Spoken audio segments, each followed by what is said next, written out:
Hello and welcome to The Clutch.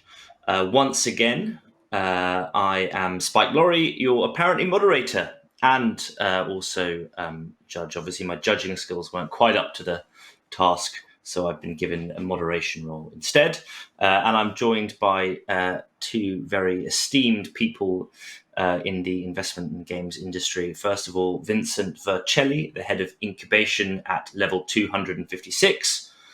He's passed 255 levels to get to that. Vincent, how are you?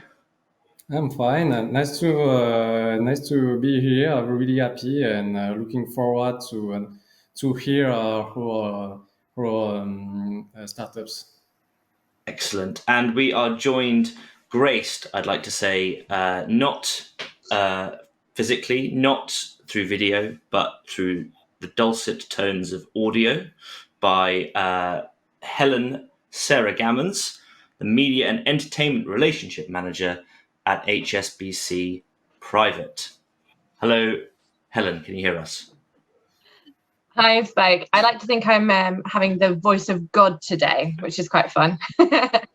So a few technical hiccups as per usual, but hey ho. It's only been a year, but I think it's been a year of technical issues. That's good. So we've got 4 startups today. The format's very simple.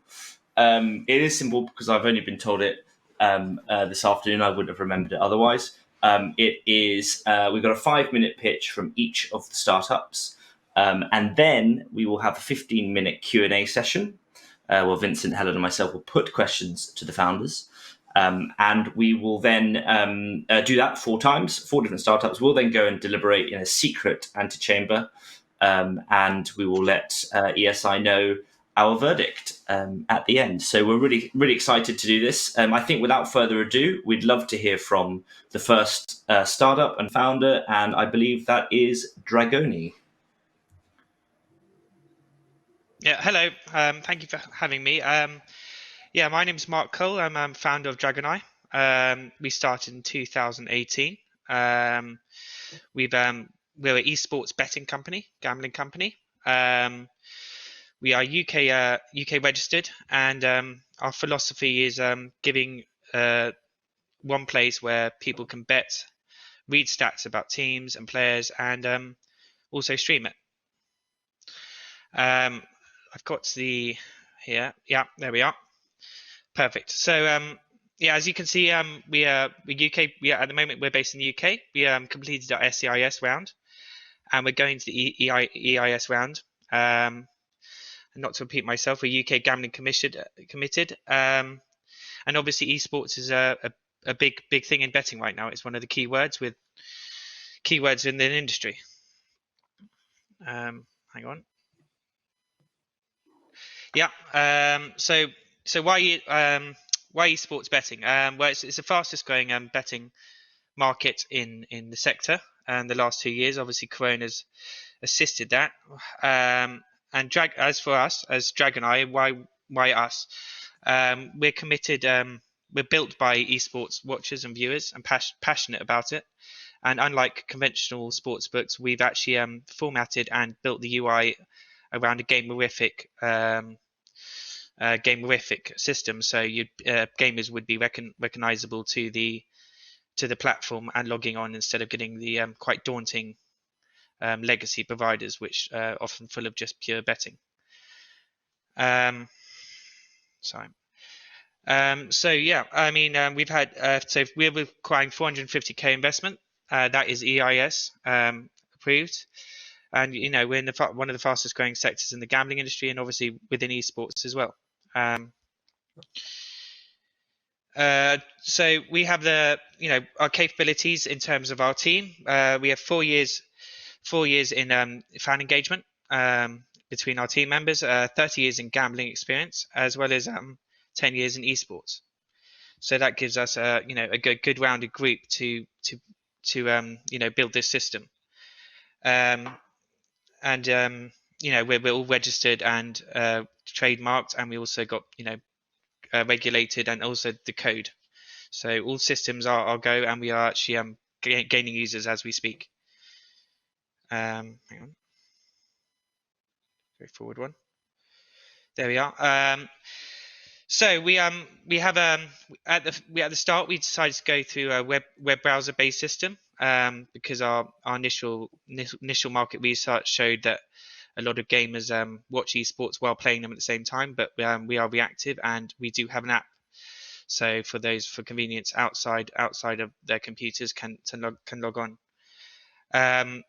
For future, we're looking to build more engagement tools. We're diversifying our license. We're looking for an exchange license similar to Betfair, where we're hoping users can bet against each other and have fun with that, as well as pool betting.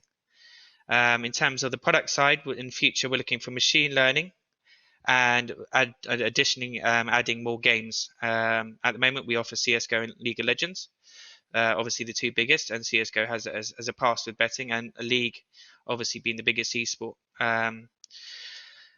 Beyond that, we are focusing on going to new territories as well, negotiating licenses within expansion within Europe, and then looking at the Asian and the new American markets. Our target audience is our communication methods would be through the traditional at the start. We took Twitter, Instagram, and Facebook. We won't be just putting up odds. We'll be using we're trying to make more fun content, putting up data statistics of each individual players and interesting facts that without the tools we have, you might not be able to tell.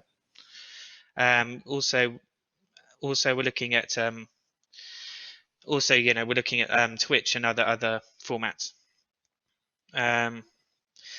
In terms of our competitors, we have the legacy competitors that don't offer as nearly much services, like the player stats and player search, etc. like that. GGBet, another one that's operating in the grey market. As I said, we're UK regulated, and obviously biggest competitor, Midnight. As I said, we're focusing more on the data and the player stats, so people have informed bet, which has always been interesting. You can look at the stats before you make a bet. Talking back onto the market, Entain was bought, and Entain bought Unicorn for 50 million. Pixelbet was bought by Leo Vegas. So there's a lot of movement in the market, and there's definitely no monopoly as of yet, and people's choice is obviously to their own. Quick brief: we have four main founders. Hang on. Okay, never mind. Sorry. Yeah, there we are. Thank you.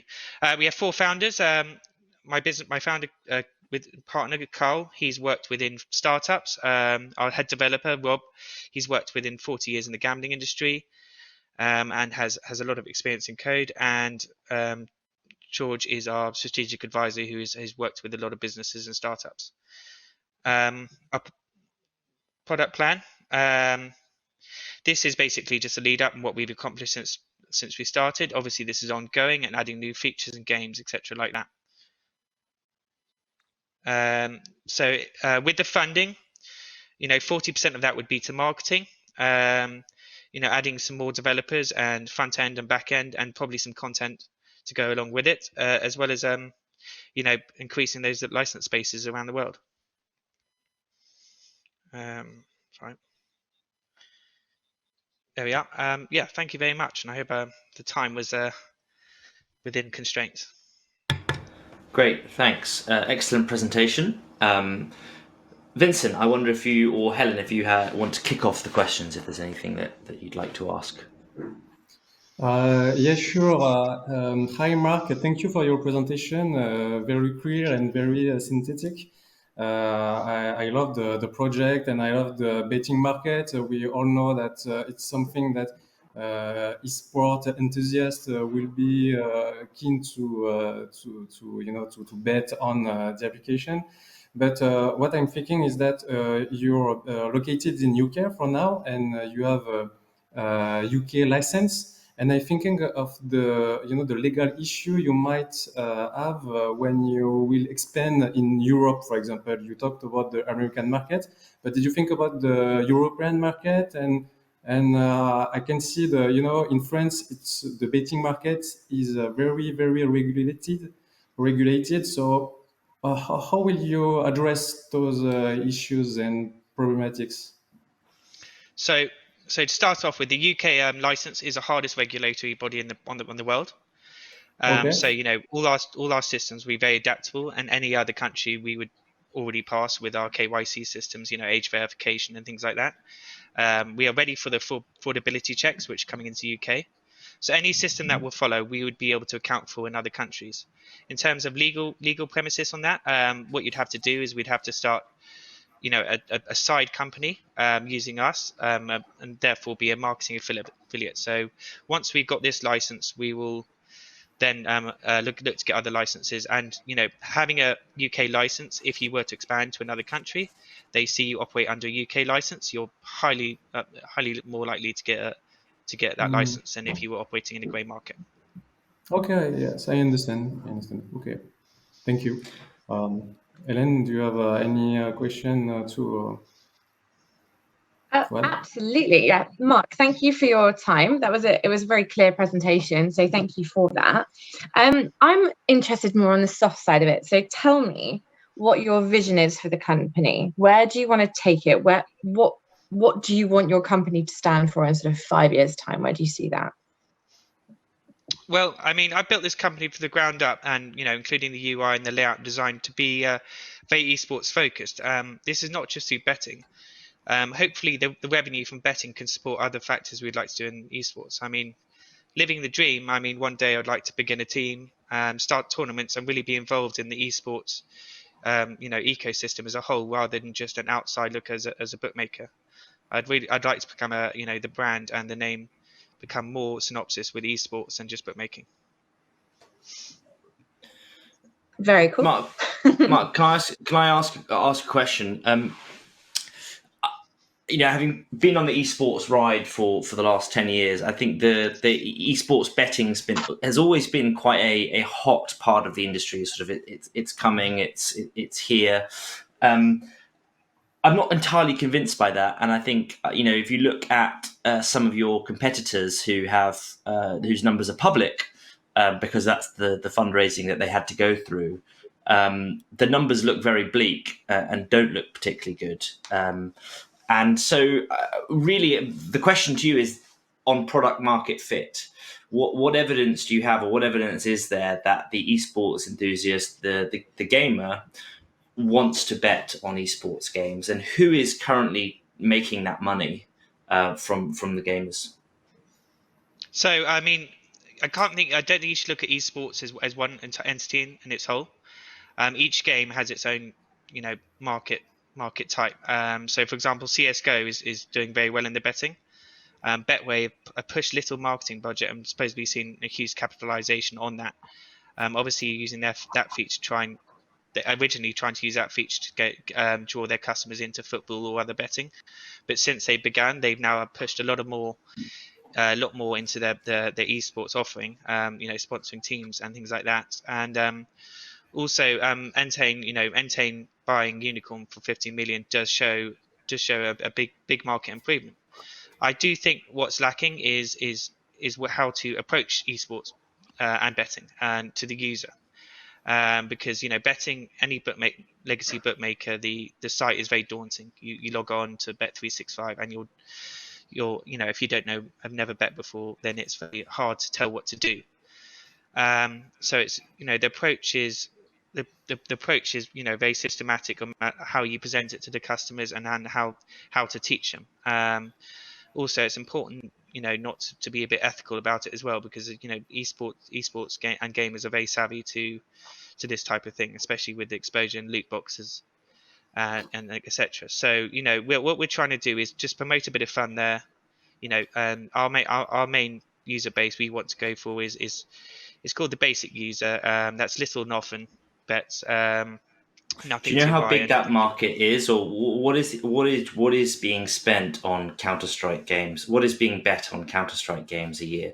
Does anyone know that? Do you know that? Can you share that information? Well, I mean, it's quite hard to find out the individual games. Betway do release their financial activity. I do have that information every year.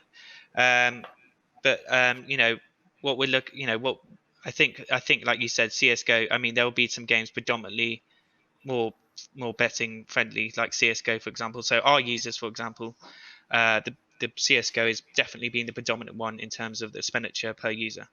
And someone like League of Legends has been the £10, the £5 odd there, and CS:GO we have some user spending definitely more than that.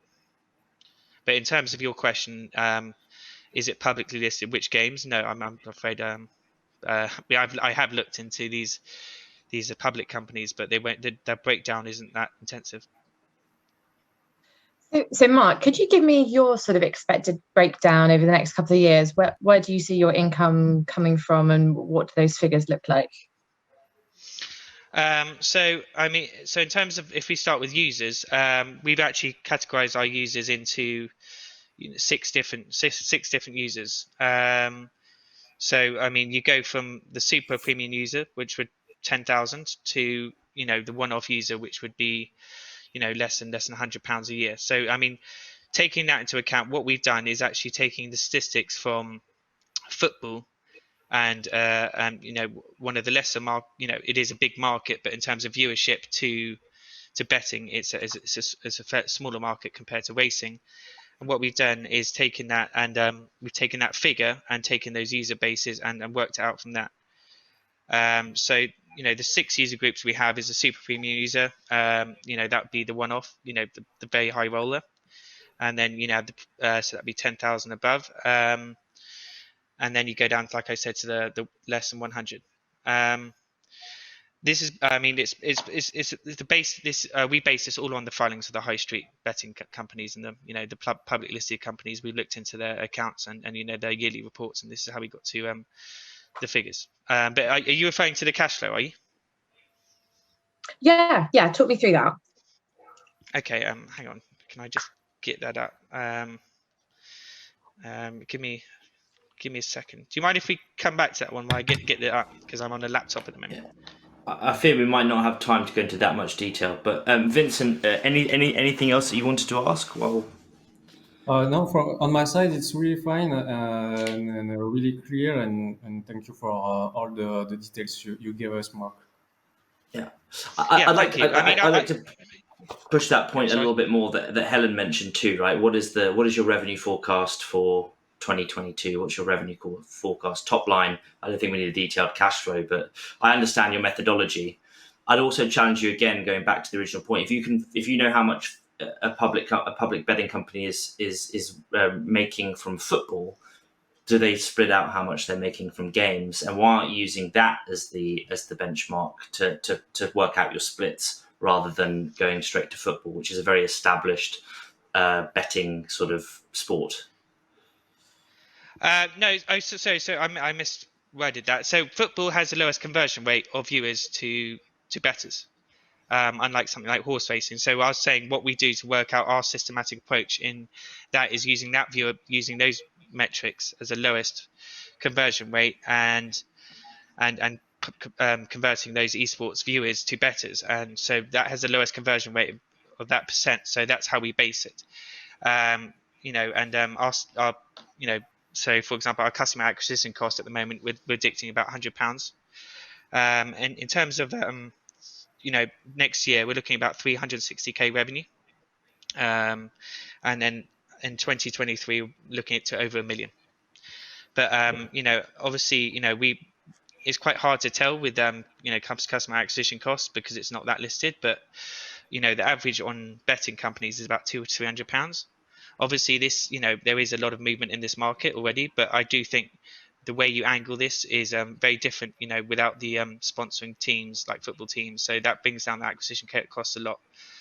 So we're looking between the 100 to £150 market, and then obviously when we're looking at the moment with discussions in the USA are happening about moving over there. That is that's ongoing. It's a new market open up. They're still sorting out the regulation, and it's state by state. But we are looking to expand over there, and obviously that will affect. But the 360 for next year is just based on the UK market. How old is your average customer? So from what we gathered, the means is between 18 and 35, predominantly male. Thank you, Helen. Anything else to ask or add before we move on? Well, I'd throw it back to Mark. Mark, any sort of final words you want to leave us with to make us sort of salivate over the company later? Yeah.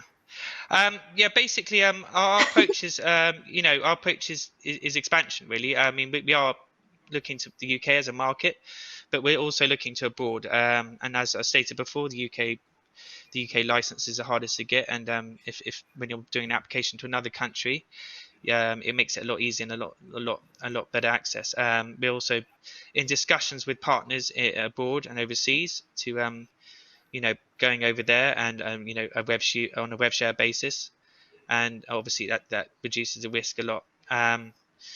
So that's the approach we're going for, and obviously our code is actually fantastic. It's not a white label code; it's custom built. So we're actually very good at integrating onto new. Our code is very good at integrating to new continents, as well as adding and dropping new games as come and go, and adding new features takes weeks instead of months. Brilliant. Mark, thank you very much. Great presentation. And wish you the best of luck in the competition. Thank you. Thank you. Great. Well, there we are. We've met our first startup, and we're going to go into our second very shortly. I'm just looking at my notes to see who we are, and it is iTero. I got Dragoni wrong last time. It was Dragoni. So this is iTero. I think. Jack Williams, how are you? I can't hear you. I don't know if anybody else can hear you. No. Is that any better? Jack, we hear Very you loud and clear. Muting myself seems to be the solution. So yes, Spike, you are correct. iTero is the right pronunciation. Great. We will start your clock from now. Don't worry. Jack, please take it away. Brilliant. Thanks very much. So, like I said, I am Jack J, and I am the founder of iTero Gaming.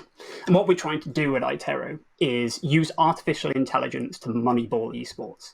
Now, for those of you who haven't seen the film, moneyballing is essentially using data and analytics, and in our case, AI, in order to maximize the performance of a team, or again, in this case, a esports team. Now, before we jump into detail about how we're planning on doing this, let's just take a look at that kind of the market picture. So what you'll be able to see, and this won't be a surprise to any of the panelists, is that the top half of this will show that the esports is a growing industry and is expected to continue to grow. No surprise there. However, the second half of this slide is slightly more interesting and maybe news to some of you, that actually the sports analytics business is also forecast to grow. In fact, it's forecast to grow faster than esports itself. Now, a vast majority of this growth will come from traditional sports, but actually esports is in an even better position given the availability of the data. Now, for any particular team, what actually drives their performance? Well, for any game and any team, of course, it will come down to individual talent of players. That's going to have some effect starting from the bottom of the slide. Then you'll have some other factors such as how good is their team synergizing, what sort of strategies do they use, how good is their coaching staff. And then there's some more game-specific ones. Now, here at iTero, we're focusing on League of Legends, and one of the things that impacts a League of Legends game is a draft. The draft is which characters does your team choose, which characters does the enemy team choose, and how do those characters interact when they actually go out to play. And this really is where iTero steps in. What we're looking to do is use the latest and cutting edge in AI in order to be able to maximize the performance across those previous factors. So, for instance, our initial product that we've been focusing on at the moment is a drafting tool for League of Legends. You're able to analyze your composition of your team, which characters you've chosen, which characters the enemy teams have chosen, and it will tell you the probability of winning that game. Now, of course, you can see the value that would have to a coach or to a player, because suddenly in the future, they're able to make the right decisions to maximize the probability of them winning any game. Now, of course, there's some other ideas that we've been thinking of, such as talent scouting and team analysis as well, that we're excited to try. Now, I actually think the most exciting thing about this is that once you've gone out and gone to an esports organization and you've reiterated and you've improved the product and laid out the foundations for the AI, it's very easy to make some small tweaks and actually change who it's actually available to. So we can actually take these products and then make them available to the mass market. So this is anything from your sort of random solo queue player to maybe a competitive university team. Now, let me paint an example of this. Imagine we built a product for esports that was a talent scouting tool. It automatically analyzed player data and says, is this player worth having in your team and why?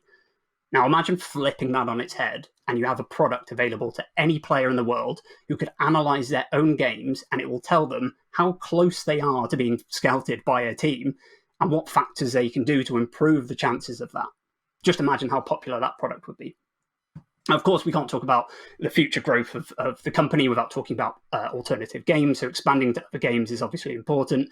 Now, Riot happen to provide the best data system, so therefore it makes a lot of sense to play in their ecosystem.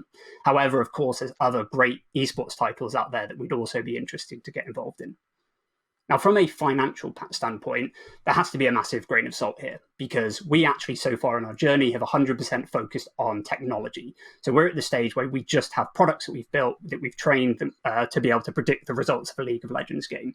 That means we haven't actually turned anything, packaged it up and tried to sell it to someone. So then it becomes difficult to say where are the pricing points, what's the volume, etc. So everything has to be market research and a little bit of kind of best guess at certain areas. However, I actually think looking at the financials provided a really great exercise because it bore a lot of questions out. For instance, we now actually think a majority of the financial growth after the first 2 or so years will actually be in these mass market products that are available to everyone, as opposed to the initial product, which will be primarily sold to esports organizations. Now, what are we looking for? We're looking for an investment of £400,000 to cover the first 2 years runway. And this majority will be spent on bringing in top talent from data science and AI, as well as software engineers to build and train these models to wrap them up into a nice front end that can be used by teams, players, and coaches. In return, the investor will receive a 33% equity in iTero Gaming. And we have a massive preference to work either with a League of Legends esports organization or to work with someone who's closely associated to one, given the obvious partnership benefits of creating an esports product and working with a esports team. Now, I believe that's my time, so I'll close it there and we can go to questions. Thanks, Jack. Great presentation. Very slick, very good. Helen, Vincent, I'll open it to you first to ask any questions. Yes, please. So, Jack, super duper confident pitch. So great start. And I'm a massive geek when it comes to stats, so I like it. So good start. Great. But there are similar companies out there that do both the coaching side of playing better and also the finding a player that would fit into how a team plays, whichever game it is that they're going for. So what makes iTero sort of different? Is it that combination, or is there something sort of more magic underneath your AI that sets you apart? Yeah, great. Thanks, Helen. So I would say that currently in the market, there tends to be this kind of spectrum where you have the left and the right side, where the left side is your sort of mobile analytics, UGG, OPGG, if that rings a bell. So these sort of websites that are designed to just look at summary data, right? To kind of analyze your performance, but it's not really specific to the player. It's all high level. And then on the opposite side of that, what you have is, like you say, these kind of coaching environment where you can get high level players to come and either review your games, or they maybe do a coaching session, or they answer your questions, or whatever it is. What we're doing is we're going bang in the middle of that, and we're saying we're going to get the very best of data and AI and analytics. We're going to combine it and make it better by using esports teams to kind of reinforce this product, and then we're going to go out there to the mass market and say we have this great product that's proven has made an esports team even better than they previously were. Now you can come use it and make yourself better as an individual player. Cool. Vincent? Yeah, so hi, Jack, thank you for your presentation. So if I understand correctly, your first clients will be pro teams, and you sell them the product and see, oh, look at that, you can enhance your performance with data analytics, etc. And then I'm sorry, I know you said it already, but I didn't quite understand how you will move to the mass market. I understand it's super cool because, but the target will be a random amateur gamer like me, for example. I can download the software and then I just go online on League of Legends, for example, and boom, it's on.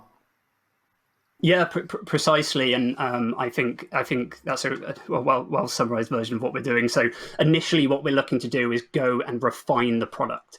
Now, I kind of draw comparisons to somewhere like Nike, right? So Nike didn't just start releasing shoes and selling them to the mass market. They spent a few years in the field working with sprinters and professional athletes to create the best possible product. And the only way you can do that is by working so closely with a professional that you're able to get this sort of like amazing feedback loop where it's day-to-day review and feedback on what can do better.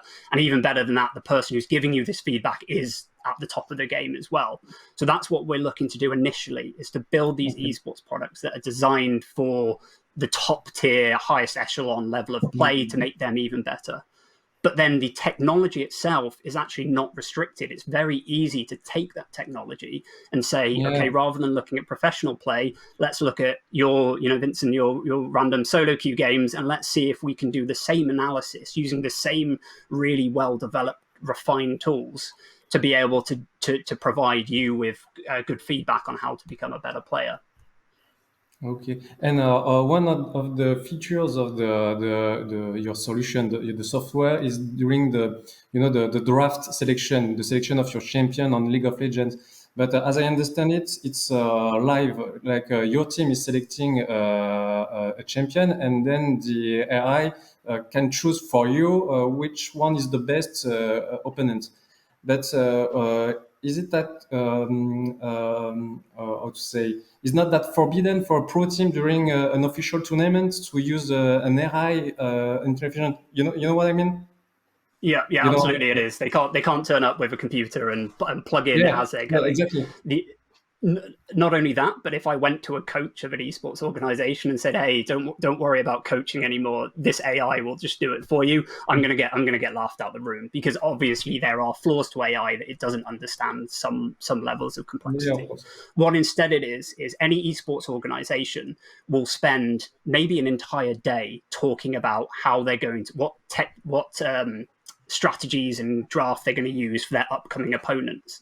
Now, what we're going to be able to do is provide a tool that says, if they do this, then here are some top 5 options. And not only that, here are the reasons why they're top 5. Or maybe they don't want the suggestions, and actually they just plug in what they already think is super strong and plug in what the enemy team's likely to do. And again, they'll be able to get this win probability. Have you improved your position, or have you reduced the probability of you winning based on your draft? And more importantly, why is it? Is it that you've got not enough damage? Is it you've got champions that have got a really low win rate? Is it all these different factors that come into a draft, and what makes it what provides it kind of like what the outcome, the overall outcome of that event? So that's kind of the position we're coming on, as opposed to this will just automatically win you a game by choosing your draft for you. Okay, I understand. Okay, thank you. Suspect you have a question. Go ahead. Jack, could you tell me a little bit about your background, the core team? How big is the team currently? Is it just yourself, or there's a core team? And what are the competencies that are going to allow you to tackle this probably quite a hard, technical problem? Yeah, no problem. So I've been working as a AI engineer / data scientist for several years now. I actually started at HSBC, not trying to get brownie points. So my pure skill set is based on AI itself. So I'm the person who builds and delivers the product so far. Now, what we are is we're very early stage, right? So over the last year, I've been working part-time on this, along with some other people also working part-time. So these are software engineers, they're AI practitioners, they're professional analysts within the space who are all helping to contribute to the product because they believe it actually is going to be a game changer. However, whether they actually come in on board into the team is based on how the funding round goes, right? So to answer the question directly, Spike, it's just me as it is as a full-time employee, but I can pick about 10 people that I would bring in overnight if I had the choice. Understood. And where are you getting all your data from? Is it sort of API-led? Is that dependent on the game? Or are you sort of scraping esports broadcasts and things like that? No, it's all. So Riot has one of the greatest data systems there are as far as game APIs. So we go to the official Riot API and we make official requests to get the data of solo queue. So this is your sort of average player playing the game. There's a slightly different way. So through BaZe Esports, which is a separate company, where you get the data for the professional play. So this is more granular. It's more professionalized. So there's two different systems that we go through to get them that kind of contribute in different amounts. Now, one of the risks, obviously, that I think anyone would bring up is if you're reliant on Riot providing the data, what happens if they turn the hose off? What happens if they stop? And actually, what we've seen from Riot over the last year or so is they've actually become more and more engaged in this data community. In fact, they made an announcement last week where they're going to turn off their website, which provided historic match data, because they said the open source community is doing it so well, we no longer want to do it. So all things are pointing green lighted that Riot will continue to provide the data as it is, and we can carry on as we are.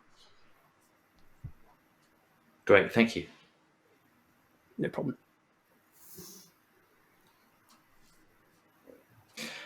I guess, go ahead, Vincent. No, I was just asking to Helen if you have a last question or not, but if not, I had just a last one. You mentioned the Riot ecosystem your software is working on, but are you planning to I guess you are, but will it need how much development to go from one game to another one? Because if you go to mass market, you have many users playing many different games, and I'm thinking about the scalability and the long-term view of the company. Yeah, absolutely. So yes, the Riot ecosystem provides the best data structure, and because they have so many popular games that are available in both esports and mass market, it just makes a lot of sense that any growth we make in the short term should be within that space, because it simply makes the most sense. Yeah. I wouldn't say that we've put a great amount of thought into researching outside of this. There's a lot of things to consider. So number one, you have how available is the data. We don't want to scrape and be subject to any sort of legal issues. And also, how useful will AI be? So let's take a game like Fortnite, which is of course very popular. What opportunities are there within AI to provide help to a Fortnite player? I don't play the game myself, so I struggle to think of the answer to that. But these are the sort of questions we have to go back and answer. And then we have to come up with a solution and say, we have how big is the particular game's market? How many players do they have? How easy is the data to get? And how good would our AI solution be? And if we don't tick all three of those boxes, then we probably wouldn't look to expand into that, at least not within the first few years. Okay, thank you. How defensible is what you're building? So what is your moat? How do you stop someone else coming along with the same access to the same data sources and building something similar or better or different? Yeah, and it's probably the hardest question to answer, simply because if a big organization decided to take this on as a challenge, then we have maybe 6 to 9 months of time advantage, but then that obviously can be whittled away quite quickly. The biggest advantage we have is that it's a really, really niche space. It's really hard to find people who are very good at AI and data, but also are equally interested in esports and gaming, enough to bring them in to do a project like this. So actually our initial advantage will be the fact that we're so focused on this particular area of the combination of AI and esports that we'll be able to pick up some of the top talent. We'll be able to train them to be able to build these products into the future. And then we'll just hit that sort of virtuous cycle where we are the best AI provider for esports at the time. We therefore have the biggest clients, we get the most revenue, and then we reinvest that into more talent, better esports, better AI and data scientists, and continue to stay on top. Okay, great, thank you. Helen? I was just going to ask one cheeky last little question. Yep. iTero, where does that come from? So it's a bit cheesy, but it's Latin for iterate. And those of you who are aware of machine learning, it's all about iterating. So about starting at scratch, looking to perform and then improve over and over and over again until you reach that optimal solution. So that's kind of for me, the principles and the values that I'd be taking forward for the company. So it made sense to bring that into the name. Love it. Thanks so much, Jack. Really appreciate it. Yeah, Jack, great no problem. presentation. Thanks very much, guys. Thank you very much. Appreciate it. And so we'll move swiftly on then to our next startup, which is, if I'm not incorrect, NXT UP Esports, or NXT UP Esports. Hi, Luke. Hey, everyone. How's it going? Can you hear me all right? Very good. Yeah. Beautiful. Beautiful. And yes, Spike, you did pronounce that correctly. Appreciate it. Hi, everyone. My name is Luke Zelon. I am the founder of NXT UP Esports, premier youth development esports league just for kids. We all know how big the esports industry is and how quickly it's growing, especially given COVID. The rate has just really accelerated. However, there are some real fundamental issues with the way people and kids especially are playing video games right now. Parents view video games as a waste of time and an unproductive activity. Kids can often be exposed to inappropriate content, communication, even harassment, and that's exaggerated even more if you're a woman or a minority. And the way kids are introduced to video games online is completely different than the way they're introduced to traditional sports, through organized programs with coaches, playing on teams with other kids their age and skill level. Our solution is a completely youth league with kids who are coached by trained coaches in group settings, so that not only are they working on in-game skills, but they're working on social and character development at the same time. We provide an accessible virtual program to kids 7 through 15 who want to get better at the games that they love, but also do so in a really fun and social environment. Now, it's pretty simple how it works.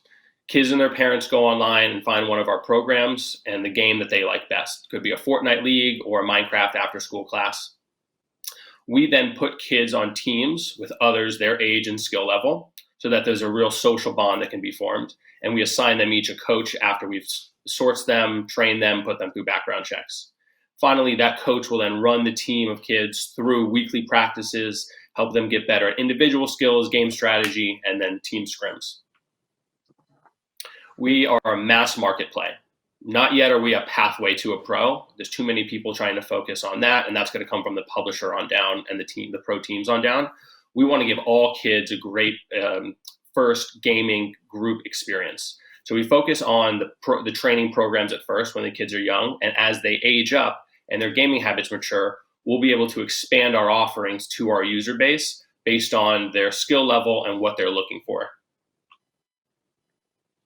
The market's big, but it's already growing. There's 51 million kids in the United States alone who play video games compared to 45 million who play traditional sports. So the potential for the gaming, the kind of recreational gaming market to grow larger than the traditional sports market is absolutely there. And we know there's more kids playing every day and they're playing for a longer time. Our virtual model allows us to be super scalable immediately and at a really affordable price point, rather than having a brick and mortar location where we have to pay for hardware and a facility rental. Fortnite is our biggest game and our most popular, but it's by no means the end of where we're going. We have programs for League of Legends and Minecraft currently. Our curriculum is agnostic to each game, so we can quickly onboard new games when they become popular or as we see demand from the kids. We also know that because it's not seasonal based on literally the weather, we can have kids playing in our programs year round. So our total revenue per user is much higher than traditional sports.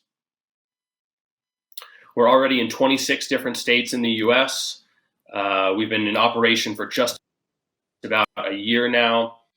The most thing, though, is what we've learned from these programs. We know what kids want, and just as importantly, I should say, we know what parents want. We know what incentivizes both of those groups, and so we can deliver programs that are fit for them. But in order to grow, we got to get much better at our marketing. We have a great foundation laid. We know that our digital targeting through social media and Google and other social platforms like that will be great for targeting parents. We'll form partnerships with esports teams, gaming influencers that will target the kids who are the users. And then really what's going to push this thing to be much larger than any of the paid marketing ever could is word of mouth. And that is the number one marketing channel, you could say, for traditional sports here in the United States. And we actually know that because our team is built from traditional sports and youth organization leaders in the US. I bring the gaming background. I came from TSM. I worked there for 2 years prior to founding NXT UP. I understand, I saw the problems a lot of esports teams had in developing talent. And now we combine that with our expertise on the traditional sports side and knowing and how to form a successful and established traditional youth sports organization is really the unique point in our organization. Great. So I'd be happy to answer any questions you all have. Great. Thanks, Luke. Love the concept. First question right off the bat. I'm sure a lot of parents love sending their children to soccer camps or sports camps because there's they're there, they're getting fit, they're getting healthy, they're out running about with their friends. How do you think you overcome that stigma, or do you think that's a valid concern that parents might have for their children, not getting enough outside exercise, running around, things like that? Yeah, it's a concern. We've heard it from some parents. We can't be everything to everybody. There's enough parents out there right now who know their kids love esports and video games and want to figure out how to support them. It's a challenge we'll likely tackle down the road. Although I will push back and say there's plenty of kids out there who don't want to play traditional sports, and they're not learning or having the experiences where they're learning teamwork and leadership and accountability that comes from being on an organized team that we can now deliver to them through a video game experience, which they love much more. I understand. I mean, ironically, a lot of great esports coaches and athletes became great esports coaches and athletes because they were in traditional professional sports and were injured or, took that same competitive spirit into video games. Odie is someone that jumps to mind very, very quickly like that. So, okay, very good. Good answer. Vincent, Helen, over to you. I've got a couple of questions, if you don't mind, Luke, all along a sort of similar theme. So you mentioned this is mass market, right? So the marketing strategy has to be key here. So I'd love to hear a bit more about what your marketing strategy is for the company. But as an aside, or maybe as part of that, a lot of community sports clubs that are out there do a lot of community give back as well to the slightly less fortunate in the community. So is there going to be a similar sort of element where equipment might be provided for certain demographics that may not be able to afford to join the leagues or have the equipment at home? Yeah, great question. So I'll address the marketing question first. Talking to parents is relatively easy because we know who they are and we know where to find them, and that's the digital platforms. We are launching some influencer and pro team partnerships in the coming months, I should say, and we believe those will be better at targeting the kids. Kids are not on Instagram. Or the kids in our age group are not on Instagram. Yet they do have YouTube, and they're able to follow their favorite influencers and some pro players through that channel. So a lot of our marketing, depending on the actual platform, will be specific to the user and how to communicate with them there. And then word of mouth is something that we're really going to invest a lot in. We need kids to invite their friends, sign up as a group, and then continue to return, because that's, we don't have to spend any money on that. I can send one email and they come back. The second question was on social responsibility on our platform there. We have a couple different initiatives live at the moment. 80% of our users are on some form of discount or scholarship. So we're not yet at a point where, we're hounding people for money and trying to turn a profit. This is about providing a unique experience for everyone. And we know we're going to do a good job and they'll come back, and that's how we'll make our money. We have partnerships with Boys and Girls Clubs, which is kind of a youth empowerment group here in the US. They have, I think, something like 4,000 branches all over the country. After school programs. I grew up going to the Boys and Girls Club when I was a kid and played in their basketball league. And so a lot of how we developed NXT UP Esports and the programs came from those experiences. And then finally, we have a scholarship program, which we launched right when the actual company launched a year ago, which gives back to college kids who are interested in a career in esports or gaming.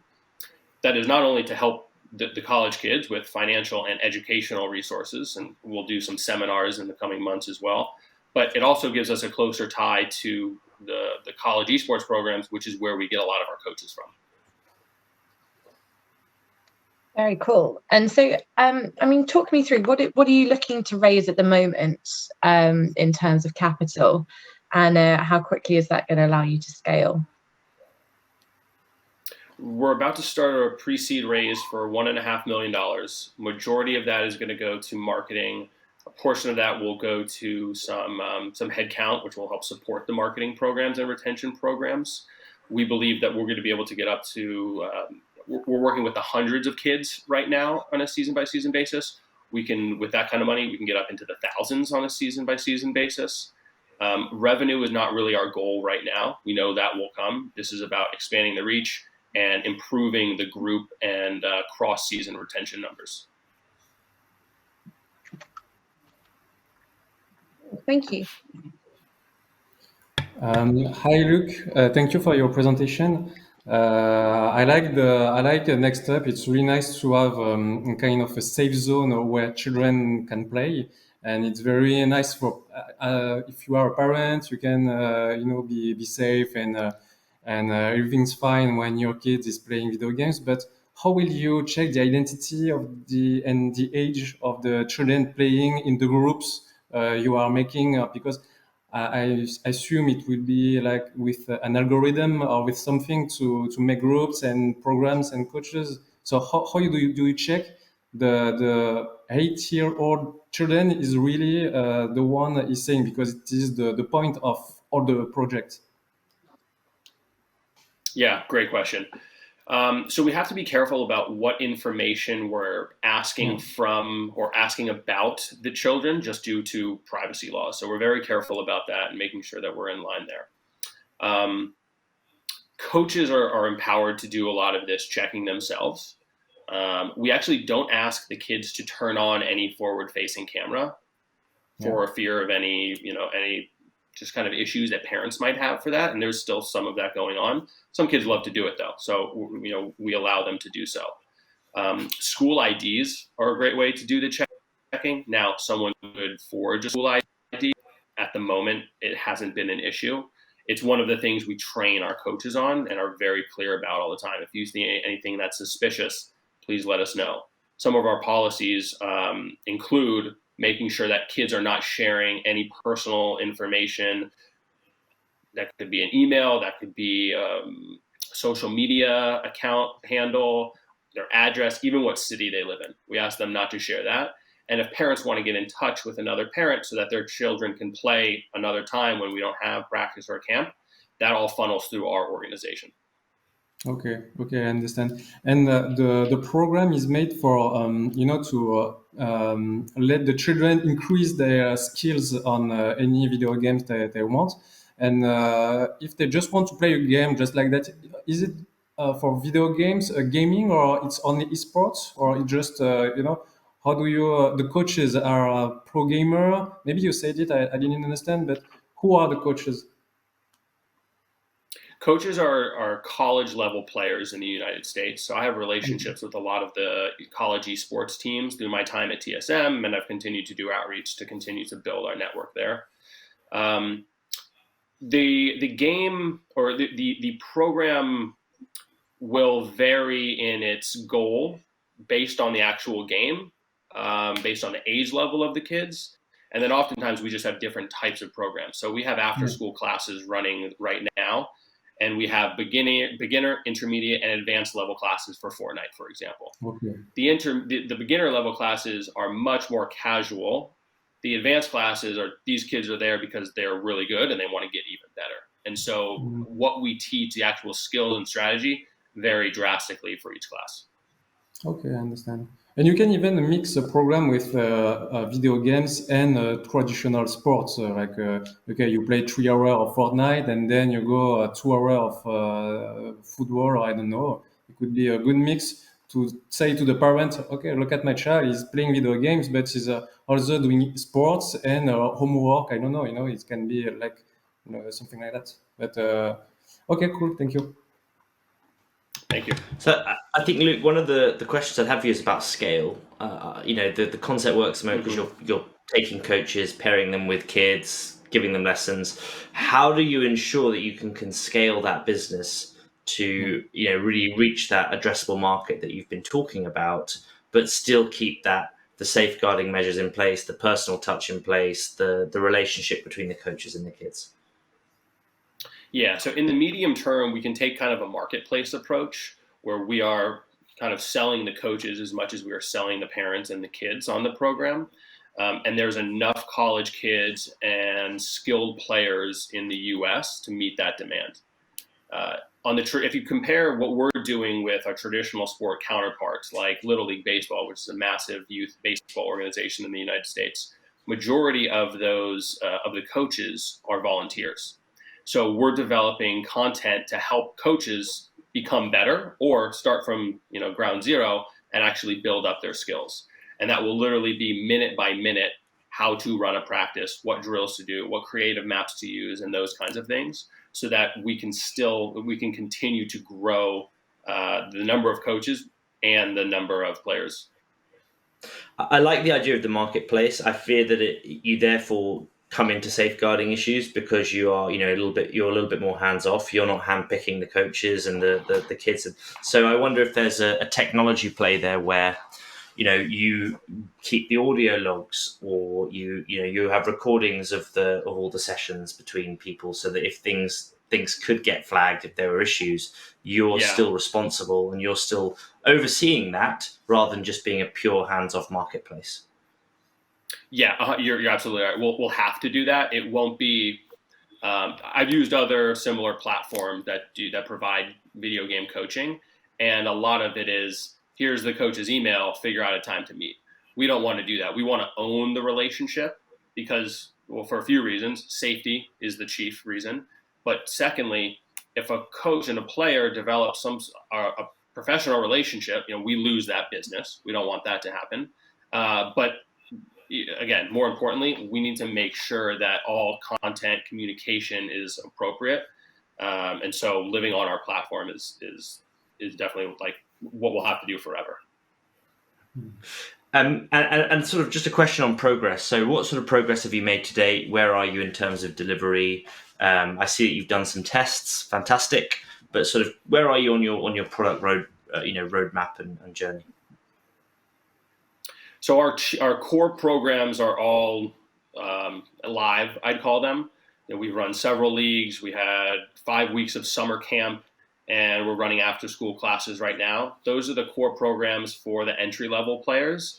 Our strategy is to start there with the 7, 8, 9, 10-year-olds. And then, as I said, as they grow older and their gaming habits change, we'll be able to add new games into the leagues and after-school classes, et cetera, but also different kinds of program offerings, like one-on-one coaching, on-demand training content, things like that. So we have a great foundation laid for what works, and maybe even more importantly, what doesn't work. And so the funding will really go to continue to grow the channels that do work, explore a few new channels. We're generating revenue, so I wouldn't call this, if you look at it as an experiment or a proof of concept programs, we're not giving away for free. People are paying for this, and that's one of the questions that we need to answer. Will people pay, and how much? And we have a really good idea of that already. Great. We've got a few minutes left, so I'll hand over to Vincent and Helen if they've got any last questions.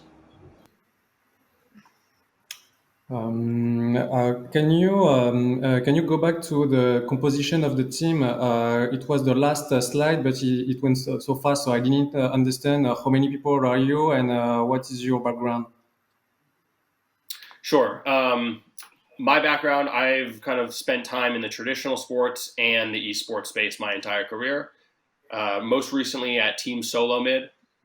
Okay. I grew up playing sports and video games my whole life, and I played American football all the way through college. So I take a lot of like how we create this program, or create all of our programs really, and the learnings from those experiences. We have one other employee right now who is a former pro Fortnite player, still does a lot of competing on his own, was coaching for us, was so good that we hired him to manage all of our coaching relationships and to develop the curriculum. Yeah. And then our two advisors right now, a guy named Michael Karen, who is the national president of AYSO, the American Youth Soccer Organization, and Larry Friedman, who is the co-president of Los Angeles Football Club, which is a professional global football organization here in the United States. Okay, because the coaches are not employee. They are you do not hire them. It's okay. I understand. Correct. So we have dozens of part-time coaches, but yes, no, we don't hire them full. Yeah. So when you will grow up and in terms of scalability, you will need to focus on who are the coaches and who are the kids. So I think it will be there the main point to grow, thanks to your application and your the people you will work with. But yeah, I understand. Thank you. I don't know if you. Brilliant. Well, Luke, I think we'll leave it there. That was a great presentation. Really good idea. Thank you very much for that. And I think we'll move swiftly on to our next startup. Thank you. And that is the Match Lab with their product CHECKT. So do we have the Match Lab? Yes, we do. Hello. Hello. Can you hear us? Yep, I'm here. Great. Fantastic. Over to you. Okay. So, hi. I'm Yoonsung Kim, the head of global business strategy at the Match Lab, and we are developing a gamer-driven esports training, CHECKT. You might be more familiar with the term data-driven, but we figured out that gamers need more than that, so we're trying to go one step further to gamer-driven. So a bit of a background first. We've been running an offline video academy, and there are various levels of trainees from beginners to pro level. And while training them, we discovered that they are all suffering from the same problems. So obviously, they wanted to step up their skill of playing, but more importantly, they were in the need of empathy and judges. While playing competitive games, gamers face conflicts whether they want or not, and sometimes they focus on winning the arguments than actually winning the game. I've been playing the league for 9 years now, and this has always been the pain. We, gamers, need someone who could understand the whole situation and to make the right decision for us. Therefore, we plan to find a solution to get rid of the problems.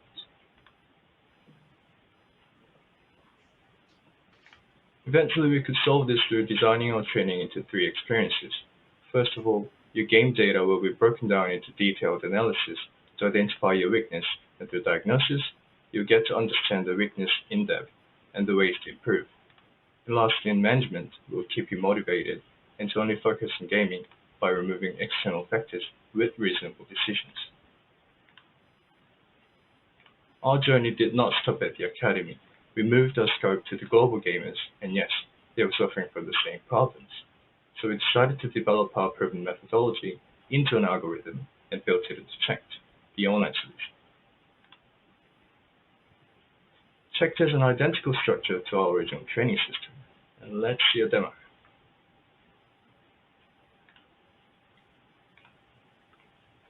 Through CHECKT, you can solve the problems that we talked about before.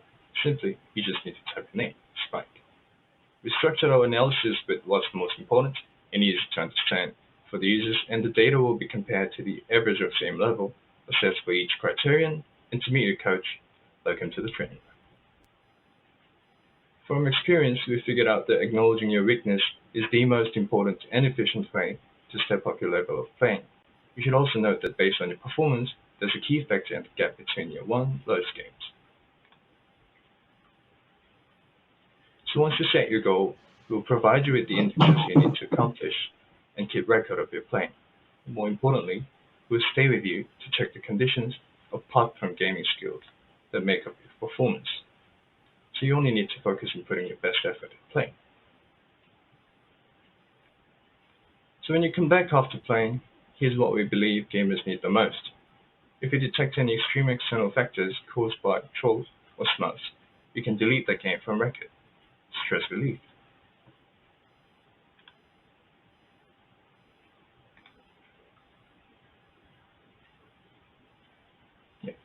Our possibility and confidence largely come from our CEO, Song Chao-Bian, a legendary StarCraft pro gamer whose journey coexists with the development of esports for over the last 20 years.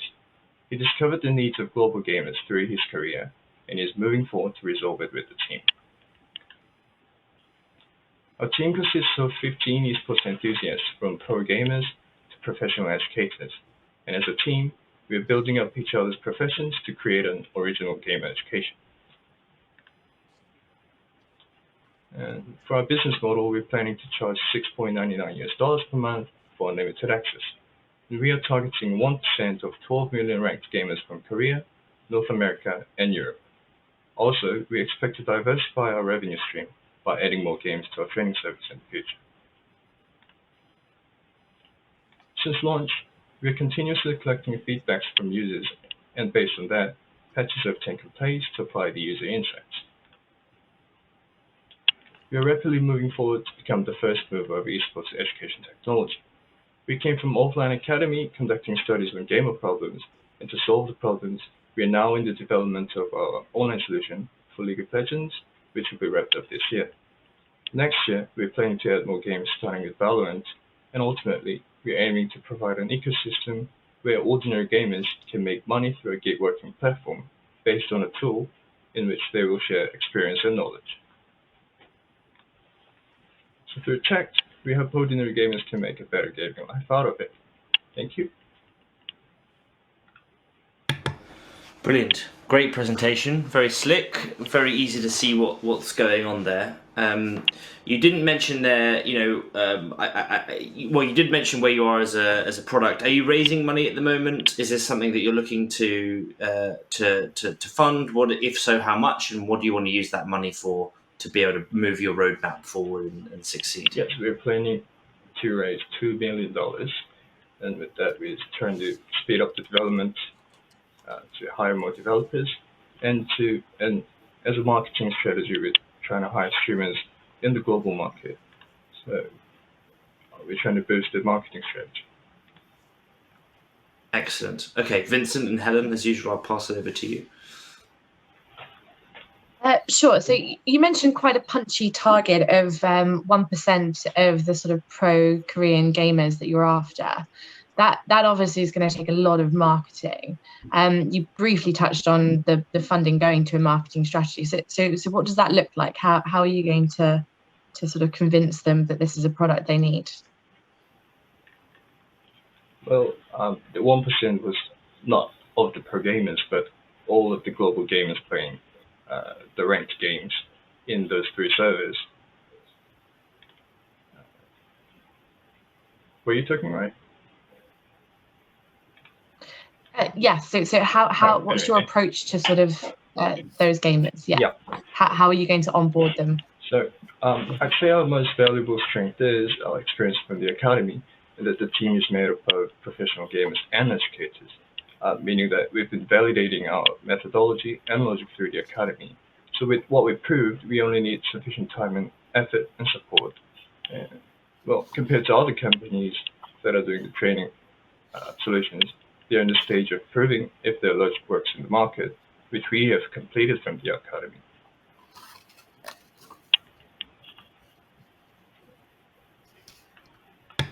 What was your current user base? You said it was about 45,000 users. Was that right? Yeah, that's the traction at the moment, but only with the analytics tool. And how did you find and acquire those users so far? Mostly based on the SNS marketing. Okay. Yep. And hi, thank you for your presentation. And I have a question. What is your what is your stage of development? You said you're looking for $2 million to go global. So which market is your main target, and what is your next step of development? Because I assume you might be located in Asia, maybe, and or maybe not. I don't know. Okay, in Korea, yes. And what is the next step of development you're thinking of? And are you planning to go in US first or in Europe? And I don't understand because you are maybe 20 people, so I would like to know how big are you basically? Okay. So we are focusing on 3 regions: North America, Europe, and Korea. And to reach the global customers, we are currently working with Overwolf, Azure, and as you're aware of, this is a huge platform for the gamers. And through this valuable opportunity, we're trying to collect feedbacks from global customers. And after that, when we have tested our product on Overwolf, we're trying to hire streamers from those countries because they're the ones who knows the best about their markets. Okay, I understand. And about your technology, I saw on the presentation that your software and your app is already, we can already use it, we can already download it. And on your presentation, you said that you analyze performance by collecting data. And you seems to collecting a lot of data, but only on League of Legends. And you mentioned another game, FPS. Which one it is? And are you planning to?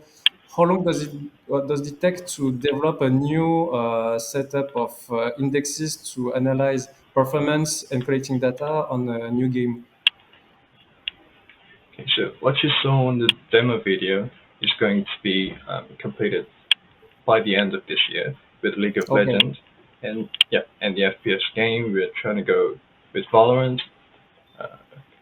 So it's, it's not just copy pasting the same technique for each game. So we need to study the API and the technology for the Valorant, and we are currently working with Vision Strikers, which is the pro team of Valorant, to study it, and that would take about a couple of months' time to develop a new tool.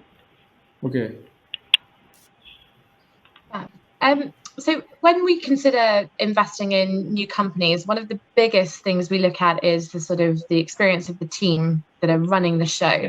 So could you talk us a bit more around the background of sort of the senior management in your company and your backgrounds and experience? Yeah. As I said earlier on the slide, CEO Song Byun, he started from pro gamer experience, and he worked for the International Esports Federation as a tournament manager globally. And after that, he built the academy that we are still running now. And for the match that there are various professionals of designers and education professionals, and all the pro gamers, ex-League of Legends pro gamers, and Overwatch and PUBG.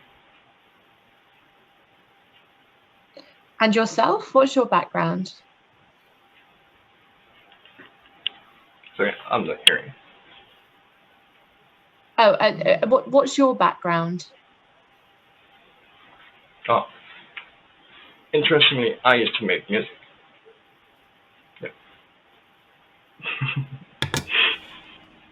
Fantastic, very good. Yep. So of the users that you've currently got, how are you getting sort of, are they paying these users currently or not? And how have you come up with your $6.99 price point? How are you going to test that and confirm that that's what the market is willing to spend on a product like that? Because it seems like a lot of money for a tool.